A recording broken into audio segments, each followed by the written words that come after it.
আসসালামু আলাইকুম। বেশ কিছুদিন আগে আমরা একটা হাউস তৈরি করেছিলাম সাইলেজ তৈরি করার জন্য, অর্থাৎ এই হাউসের মধ্যে আমরা সাইলেজ তৈরি করতে চেয়েছিলাম। যেহেতু এই মুহূর্তে আমাদের সাইলেজ লাগবে না, এ কারণে এই জায়গায় আমরা মাছ ছেড়ে দিয়েছিলাম।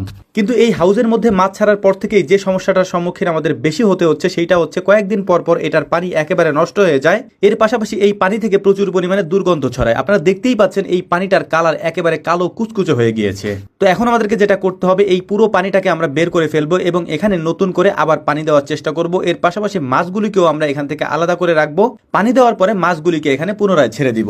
আমি আগেই বলেছি এই হাউসটা আমরা তৈরি করেছি সাইলেজ বানানোর জন্য, অর্থাৎ এইটার মধ্যে ঘাসগুলিকে আমরা চপার মেশিনে ছোট ছোট করে কেটে তারপর পুরো জায়গাটার মধ্যে সাইলেজ যেভাবে তৈরি করতে হয় সেভাবে আমরা এটার মধ্যে মজুত করার চেষ্টা করবো ইনশাল্লাহ। এই জন্যই মূলত এই হাউসটা আমরা তৈরি করেছি। কিন্তু সাইলেজ যেহেতু আমরা আপাতত তৈরি করছি না, যে কারণেই আমরা এই জায়গাটাকে প্রতীত না রেখে এটার মধ্যে মাছ ছেড়ে দিয়েছিলাম। কিন্তু এই মাছ ছেড়ে দেওয়ার পর আমরা একটা বিড়ম্বনায় পড়েছি, যদিও মাছ ছাড়ার কোনো প্ল্যানের জন্য আমরা এটা করিনি। তো যাই হোক, আমরা পানিটাকে বের করে দিচ্ছিলাম এখান থেকে। নতুন পানি আমরা দেওয়ার জন্য মেশিনটাকে প্রস্তুত করতেছিলাম। মেশিনের পানিটাই আমরা ওখানে দেওয়ার চেষ্টা করব। আর এই মেশিনের পানিতে প্রচুর পরিমাণে আয়রন থাকে। এই আয়রন থাকার কারণে পানি দেওয়ার সাথে সাথে পানিটা ঘোলা হয়ে যায়। আমরা যখন এই মাছগুলিকে ছেড়েছি তার বেশ কিছুদিন পরে আমার মামা বায়োফ্লকে মাছ চাষ করার জন্য সুন্দর একটা বায়োফ্লক তৈরি করেছিল, যেটা আমি আপনাদেরকে দেখিয়েছিলাম। আজকের ভিডিওতে সেটাও আপনাদেরকে দেখানোর চেষ্টা করব যে আমাদের এখানের মাছ এত ছোট, কিন্তু মামার ওই বায়োফ্লকের মাছ কত বড় হয়ে গিয়েছে।